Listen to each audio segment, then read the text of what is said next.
I'm Gabrielle Anwar and I'm alive on South Beach for now. Hi, I'm Dina Stewart. And I'm Stuart Stewart. And we're alive on South Beach. A show with a little bit of this and a little bit of that. We're going to start the show with a shout out to a restaurant on Collins Avenue between 19th and 20th Street. It's called Baoli and it was fabulous. We recommend that you check it out. We're all accustomed to hearing about endangered species. Well, we had an opportunity to go to an event this week sponsored by the Fertile Earth Foundation. And the focus was not endangered, but invading species. Well, what's the difference? Well, invading species are in abundance, and they are destroying the balance of the ecology, of the environment. This was an opportunity to see what 3 really good chefs can do with these invading species. And what are you serving tonight? Python pozole. It's like a traditional Mexican soup, usually made with chicken and hominy, but I'm substituting python tonight. Also making a Gulf Coast smoked fish spread, utilizing smoked snakehead fish. And the third is a pan con lechon sandwich made with Cuban bread, but instead of regular pig, we're doing it with wild boar. What are you serving here tonight? Tonight we're doing a little bit of smoked wild boar. We're doing a python and summer corn chili and a snakehead fish slaw. And what are you guys serving today? We have we made a sausage with wild boar, and we're serving it with pickled cherries and a little frisee. And we made a charcoal grilled python. So we grilled the python over charcoal. There's a little salad of Vietnamese noodles, a little bit of herb and crushed peanuts. And then we took snakehead fish and we sliced it thin raw, and we made a little lychee and lime vinaigrette to go with it. The food is amazing so far. I mean, I've had a little bit of everything, and I want to go back for seconds. It's a little intimidating at first. You know, there's so many different kind of foods, and you want to try them all. And you're kind of, you know, there's sort of a mystery that goes on when you try new foods. But you know what? Once you jump in, you start realizing when you taste the first dish, you just keep going, and it just becomes an experience more than just a food tasting. Have you had an opportunity to taste the wild boar? I've had 2 of these already. They're fantastic. I love it. You're one of the judges tonight I'm one of the judges. I'm going to be judging python, wild boar, and lionfish. And what are you testing there? Right here. This is smoked wild boar. It looks fabulous. Smells really, really good. I don't know about the python. I'm a little, you know, but I guess I'm a judge. I have to taste it. Well, you know, there used to be that saying, "You are what you eat." Oh, thank you. So I'm a snake. Hello. I don't know. You said that. Thank you very much. Appreciate that. No, but I'm looking forward to it too. I've never had python, and not too many people have had python. I don't think. Well, who knows? If it turns out to be really good, it might become mainstream, and then we'll be able to get it in the supermarkets as an alternative to food. That's the point of the whole evening. The point of the evening is for us to learn to eat these so that they don't have any predators. The only predators these animals have, these critters have, are humans. So we have to eat them because they're destroying our ecology. Well, that's a good enough reason to at least try it. And I'll tell you something. The lionfish is really, really delicious. And they should start fishing it commercially because it'll take over from tilapia. And it'll be a good thing for the ecology. After sampling some of the food that we had, my question is, okay, so you cook up these foods. Will people actually order them if they're on the menu? I think the bottom line is going to be, are people adventurous? And when they taste it, do their taste buds say, yeah, this is what I like? Now that the social season is over, we're now beginning what we call the silly season. And although it sounds very flippant, it's a very, very interesting process. This is the time of the year that companies bring their products to South Beach and have them tested. But they wouldn't stand on the street and say, taste this, what do you think? They throw a party.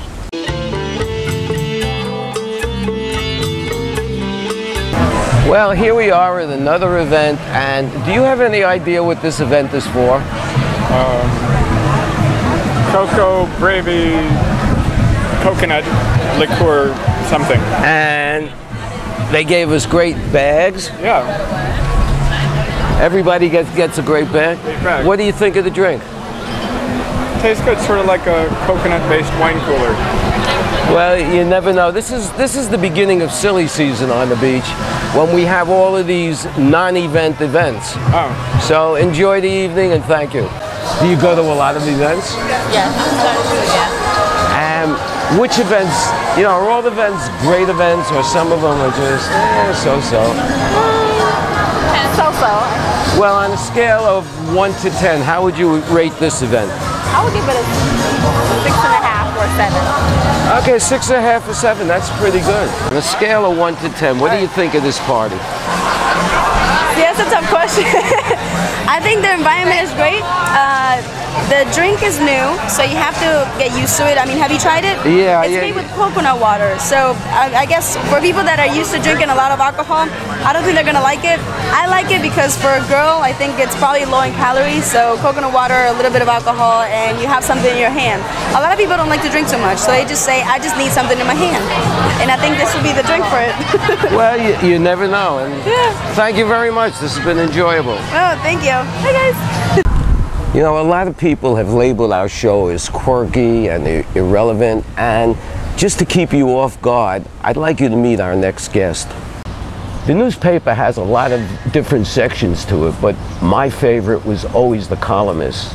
Those were the critical thinkers who could take words and create visuals that I could imagine. They were always honest, they were always truthful, and they always seemed to be able to put a face on whatever the issue is, so that it would give it a clearer understanding. When I was young, they used to call them crusading reporters, but I haven't heard that term in years. No, it's old. So now I'm going to introduce somebody who fits that category, Leonard Pitts Jr. So first of all, I want to say welcome to our show. Thank you very much. And I'd like to ask you a question. When was the very first time that you realized you were going to be a writer? And what was the inspiration? I don't recall the inspiration, but I was 5 years old. I was a music critic. Last time I was a music critic was for the Miami Herald. I was a music critic for 18 years overall. And what made you choose, or was it say, this is what we want you to do, to go into writing commentary, which is sometimes political, sometimes ethnic or racial, and sometimes it's just general?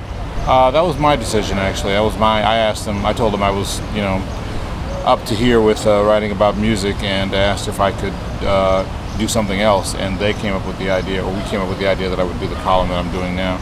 When did you start writing those kind of columns? This column started in 1994, so almost 20 years now. So, and in 1994, the first year, yes, you were nominated for a Pulitzer Prize? I was nominated the year before. I was nominated for music criticism about 2 years before that. So this was your second nomination? No, I've got one nomination and one win in 2004. I was going to get to that. So from 1994 to 2004, it took you that long to actually win the prize? Yes, yes. What took you so long? I don't know. I was dogging it.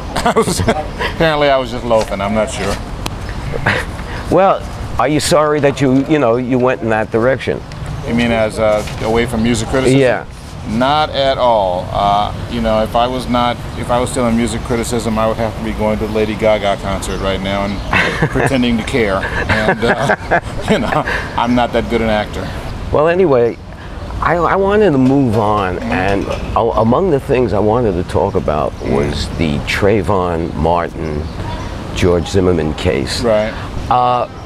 You've written several columns about 3 or 4, I believe it is. And suddenly, it started out as one man shot another man, and how he did it and why he did it and all of that, you know, just had to come out. And suddenly, there were all of these agendas that hooked onto it. What do you think the hidden agendas are? And do you think this is a good opportunity to bring those agendas right to the surface so we can start a dialogue? I don't think the agendas are so hidden, but I think it's all about, it is all about race, you know, quite obviously.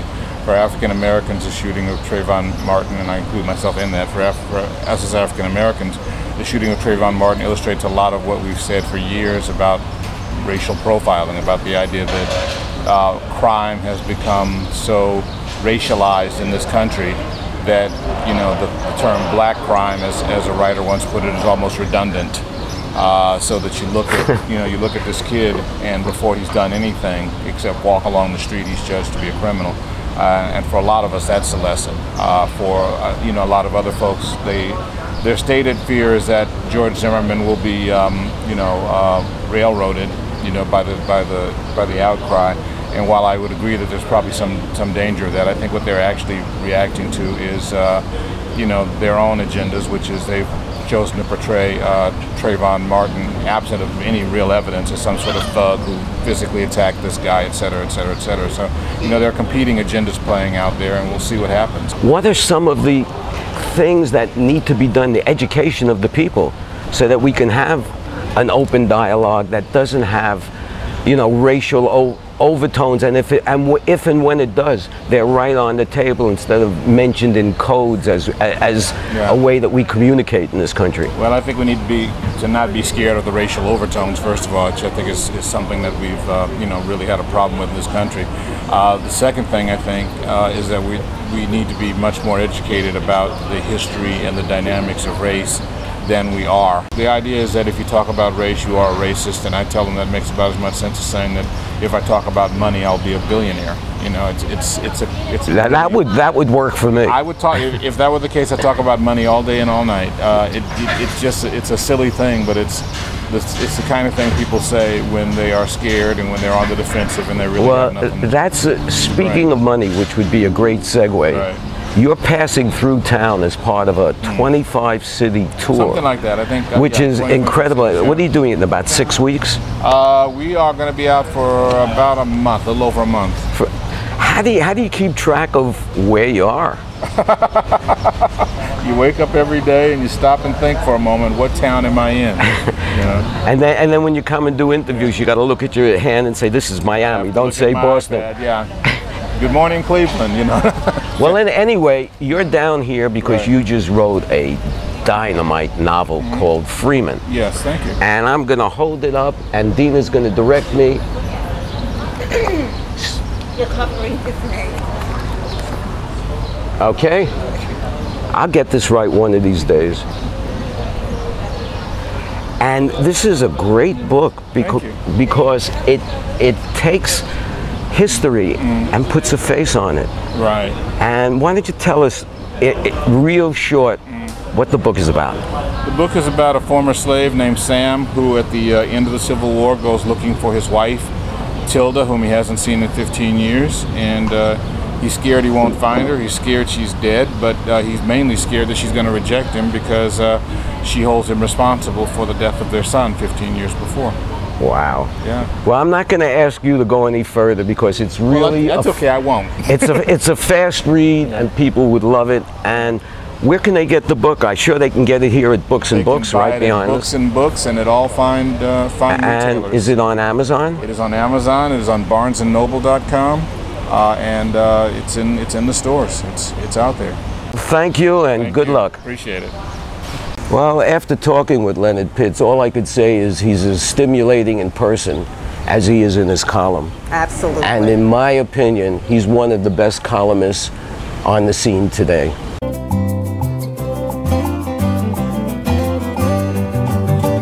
Well, Stuart, we're at the end of another episode. I'm Dina Stewart. And I'm Stuart Stewart, and we're alive on South Beach and broadcasting from the cafe at Books and Books on Lincoln Road for syndicatednews.net. Hi, I'm Commissioner Michael Gongora, and I'm alive on South Beach.